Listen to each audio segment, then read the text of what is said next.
علم یہ ہے کہ تمہیں معلوم ہو کیا کہنا ہے، اور حکمت یہ ہے کہ تمہیں معلوم ہو کب کہنا ہے۔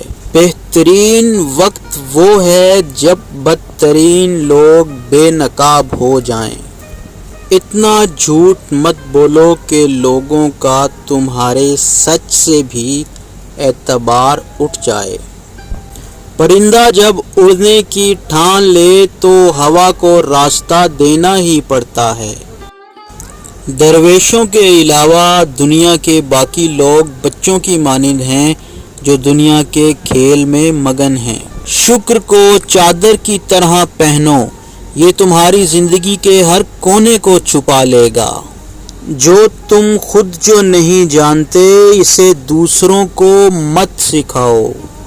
ایک موم بتی دوسری موم بتی کو روشن کرتے ہوئے کبھی اپنی روشنی نہیں کھوتی۔ اللہ تعالیٰ اسے اپنا ولی بنا لیتا ہے تو بندہ یہ 4 کام کرتا ہے: کم کھاتا ہے، کم سوتا ہے، کم بولتا ہے اور لوگوں سے میل جول کم رکھتا ہے۔